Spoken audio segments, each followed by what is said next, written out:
আজকে কিন্তু স্কুলের সব ক্লাস করে তবে বাড়িতে ফিরবি। ক্লাস না করে স্কুল থেকে বাড়িতে আসলে তোকে মেরে তক্তা বানাবো কিন্তু, এই বলে দিলাম। মা, আমার স্কুলে যেতে আর পড়া পড়তে একটুও ভালো লাগে না। আমার শুধু খেলতে ইচ্ছে করে। আমাকে খেলার মাঠে নিয়ে যাও মা, আমি স্কুলে যাব না। চুপ, একদম চুপ, আমি আর কোনো কথা শুনতে চাই না। চল বলছি, চল স্কুলে চল।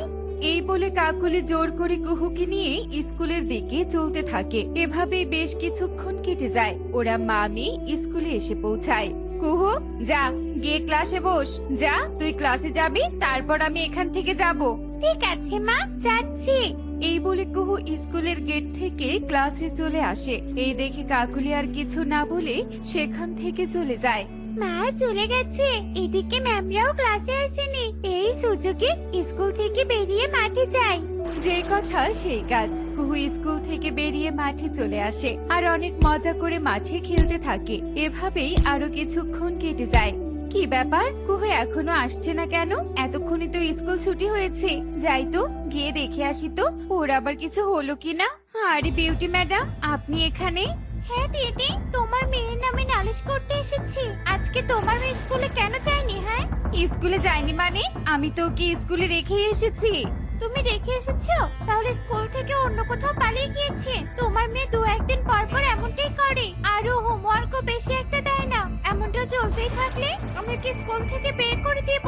তোমার মেয়ের চেয়ে টুনির মেয়ে টুকি অনেক ভালো। মেয়েটা গরিব ঘরের ছানা, কিন্তু মেধা অনেক ভালো। তোমার মেয়েকে ওর কাছ থেকে কিছু শিখতে বলবে।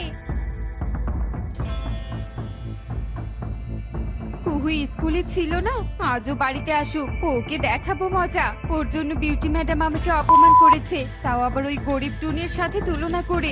একে তো বজ্জার টুনি গরিব, তার উপর বলে কিনা ওর মেয়ে আবার মেধাবী। মেধাবী না ছাই, আমার মেয়ে হবে সবচেয়ে মেধাবী। আজও বাড়িতে আসুক, ওকে মেধাবী বানিয়েই ছাড়বো। এসেছিস? হাই, তোর জন্য অপেক্ষা করছিলাম। একে মা তো অনেক রেগে আছে, এবার কি হবে? এই, তুই স্কুল থেকে কোথায় গিয়েছিলি বল? আমার মেয়ে মানে মা, আমি মাঠে গিয়েছিলাম। আমার মাঠে যাওয়া উচিত হয়নি, তুমি আমাকে ক্ষমা করে দাও মা। আমি আর স্কুল থেকে মাঠে যাব না। এখন থেকে রোজ রোজ স্কুলে যাব আর অনেক পড়াশোনা করব। শুধু অনেক পড়াশোনা নয়, ওই গরিব টুনির মেয়ে টুকির চেয়ে অনেক বেশি পড়াশোনা করতে হবে, আর ওই টুকির চেয়ে বেশি মেধাবী হতে হবে। ঠিক আছে মা, আমি ওই টুকির চেয়ে মেধাবী হব। তবুও তুমি এবারের মতো আমাকে ক্ষমা করে দাও। বেশ, দিলাম ক্ষমা করে। যা, ঘরে গিয়ে ব্যাগ রেখে খেয়ে দিয়ে পড়তে বসবি। ঠিক আছে মা। যাক বাবা, এই যাত্রায় মায়ের হাত থেকে বেঁচে গেলাম। কুহু মনে মনে এসব বলে আবারও ঘরে প্রবেশ করে। এভাবেই কয়েকদিন কেটে যায়। একদিন পরীর রঙিন মাছ পেয়েছি। এবার আমি এই রঙিন মাছ দিয়ে তন্ত্রমন্ত্র করে পরীকে বশ করব আর পরীর রাজ্য দখল করব।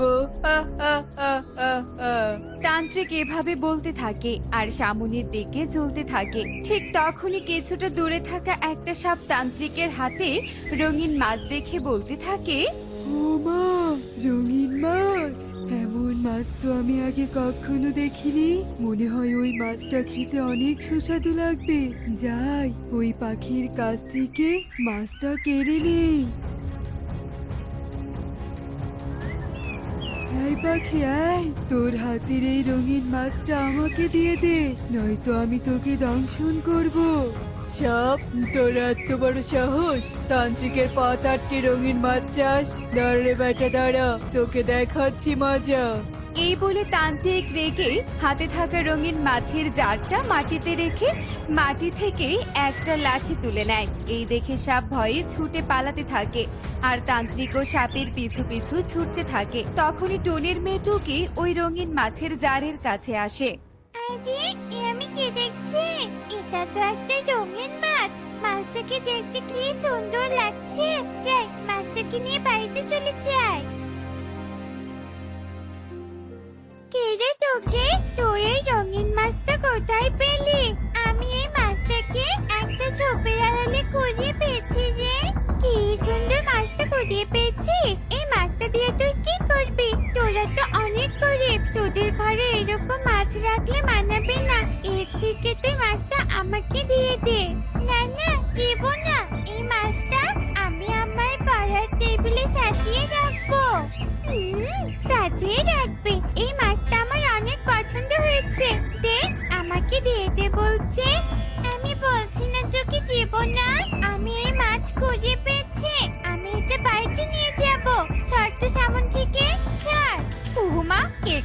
গরিবের মেয়ের সাথে তুই কি করছিস? হ্যাঁ, দেখো না মা, ওই রঙিন মাছটা কুড়িয়ে পেয়েছে। আমি ওকে এই মাছটা আমাকে দিতে বলছি, ও দিচ্ছে না। তুমি আমাকে ওর কাছ থেকে মাছটা নিয়ে দাও না মা। আমার মেয়ে চাচ্ছে আর তুই দিচ্ছিস না? দে বলছি দে, গরিব খ্যাত কোথাকার। এই বলে কাকুলি জোর করে রঙিন মাছের জারটা টুকির হাত থেকে কেড়ে নেয়। তোমরা মামি আমার কাছ থেকে রঙিন মাছটা কেড়ে নিলে, আমি এক্ষুনি গিয়ে মায়ের কাছে তোমাদের নামে বিচার দিব।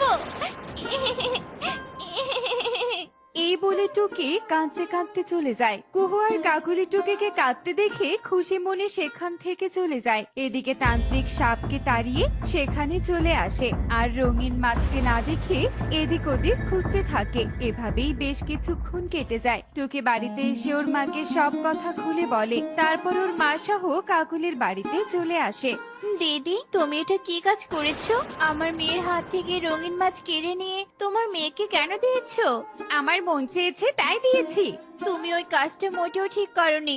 এক্ষুনি ওই রঙিন মাছটা এনে আমার মেয়ের হাতে দাও, নয়তো কিন্তু খুব খারাপ হয়ে যাবে। তোর তো সাহস কম নয় রে গরিব টুনি, তুই আমাকে হুমকি দিচ্ছিস? দেব না, এই রঙিন মাছ আমি দেব না তোকে। যা এখান থেকে চলে যা, ছোট লোক। দিদি, ধনী হয়েছো জন্য গরিবদের এভাবে বলতে নেই, আর ছোটদের হাত থেকে কোনো জিনিস কেড়ে নিতে নেই। এতে বিধাতা অসন্তুষ্ট হয়, বুঝেছো? হ্যাঁ, তোকে জ্ঞান দিতে হবে না। তোর জ্ঞান তোর মতো গরিবদেরকে গিয়ে দে। যা, ভাগ এখান থেকে, বের হ আমার বাড়ি থেকে। কাকুলি এই বলে অপমান করে টুনি আর ওর মেয়েকে তাড়িয়ে দেয়। কাঁদিস না মা, শান্ত হ। ওরা তোর কাছ থেকে রঙিন মাছ কেড়ে নেওয়ার শাস্তি একদিন না একদিন ঠিক পাবি। দেখে নিস তুই। টনি টুকিকে সান্ত্বনা দিতে থাকে। এভাবেই কয়েকদিন কেটে যায়। তোর বাবা, আমার একটুও পড়তে ভালো লাগছে না। তোমার পড়তে ভালো না লাগলে পড়ো না। কে কে কথা বলে এখানে? এই যে পাখি, আমি কথা বলছি, আমি রঙিন মাছ। ও মা, রঙিন মাছ, তুমি কথা বলতে পারো? কিন্তু কিভাবে? আমি যে পরের রাজ্যের মাছ, এর জন্য আমি কথা বলতে পারি। তুমি যদি কথা বলতে পারো, তাহলে এতদিন কথা বলনি কেন? কারণ এতদিন আমি একটা ভয়ের মাঝে ছিলাম যে তোমরা আমার কোনো ক্ষতি করো কিনা, তাই কথা বলিনি। কিন্তু আজ তোমাকে একা পেয়ে খুব কথা বলতে ইচ্ছে করেছিল, তাই তো বলেই ফেললাম। তোমাকে কথা বলতে দেখে আমার অনেক ভালো লাগছে। তুমি একটু দাঁড়াও, আমি মাকে খুশি সংবাদটা দিয়ে আসি। এই বলে কুহু ঘর থেকে বাইরে কাকুলির কাছে চলে আসে আর কাকুলিকে সব কথা খুলে বলে। কি বললি? রঙিন মাছ পরিরাজ্যে, তাও আবার ওই মাছ কথা বলতে পারে? হায় হায় কুহুমা, আমাদের তো লটারি লেগে গেল। লটারি লেগেছে মানে? কি বলছো? আমি তো কিছুই বুঝতে পারছি না। তুই এসব বুঝবি না। রঙিন মাছটা আমার কাছে নিয়ে আয়, আমি ওর কাছে অনেক সোনা দানা নিব আর ধনী হব। কাকুলির কথা মতো কুহু রঙিন মাছের জারটা ঘর থেকে বাহিরে নিয়ে আসে। কাকুলি লোভের বশে মাছকে বলতে থাকে, এই রঙিন মাছ, তুই আমাকে জাদু করে অনেক সোনা দানা দে। কি বলছো কি? আমি কোনো জাদু জানি না, আমি তোমাকে কোনো সোনা দানাও দিতে পারবো না, সে ক্ষমতা আমার নেই। তুই মিথ্যে বলছিস। পরিরাজ্যের রঙিন মাছ তুই, তোর কাছে সোনা দানা সব আছে, এমনকি তুই জাদুও জানিস। ভালোই ভালোই বলছি, আমি যা বলছি তা দিয়ে দে, নয়তো কিন্তু তোকে মেরে ফেলবো। আমি সত্যি বলছি, আমি জাদু জানি না, শুধু কথা বলতে পারি। বুঝেছি, তুই সহজে মানবি না, দাঁড়া দেখাচ্ছি মজা। এই বলে কাকুলি রঙিন মাছকে জারের পানি থেকে তুলে শুকনো মাটিতে রাখে আর রঙিন মাছ শুকনো মাটিতে কষ্টে ছটফট করতে থাকে। আমার কষ্ট হচ্ছে, আমাকে পানিতে ছেড়ে দাও, আমি জাদু শক্তি জানি না, দয়া করো। রঙিন মাছ যখন এসব বলে কাঁদছিল, ঠিক তখনই সেখানে একটা পরী চলে আসে। এ কি, তোমরা আমার মাছকে এভাবে কষ্ট দিচ্ছ কেন? পরী, তুমি এসেছো? আমাকে বাঁচাও, এই লোভের হাত থেকে আমাকে বাঁচাও। এই লোভী সোনাদানার লোভে আমাকে শাস্তি দিচ্ছে। কি এত বড় সাহস? বজ্জাত কাক, দাঁড়া, তোকে এক্ষুনি বজ্জাত তান্ত্রিকের মতো লোভের শাস্তি দিচ্ছি। এই বলে পরী কাকুলি কিছু বলার আগে জাদু করে কাকুলিকে একটা কালো বিড়াল বানিয়ে দেয়। হায় হায় রে, এ কি করলে পরী? আমাকে ক্ষমা করে দাও, আমি আর কখনো লোভ করব না। ঠিক করে দাও আমাকে। তুই আমার আদরের মাছকে যা কষ্ট দিয়েছিস তাতে তোর কোনো ক্ষমা নেই, ভোগ কর শাস্তি। মাছ, চলো রাজ্যে ফিরে যাই, তোমাকে আর কেউ কিছুই করতে পারবে না। তোমাকে যে তান্ত্রিক চুরি করে এখানে এনেছে, আমি ওকেও শাস্তি দিয়েছি। এই বলে পরী তার রঙিন মাছ নিয়ে চলে যায়। মিয়াও, মিয়াও। আমি সেদিন যদি ওই রঙিন মাছটা টুনির কাছ থেকে কেড়ে না নিতাম, তাহলে আজ এই দিন দেখতে হতো না। পরী, যেও না, আমাকে ঠিক করে দিয়ে যাও। এই বলে কাকুলি কান্নায় ভেঙে পড়ে আর শাস্তি ভোগ করতে থাকে। এমনই সব মজার মজার শিক্ষণীয় টুনি পাখির গল্প দেখতে আমাদের পাশেই থেকো। আর গল্পগুলো কেমন হচ্ছে তা কমেন্টে জানাতে ভুলো না কিন্তু।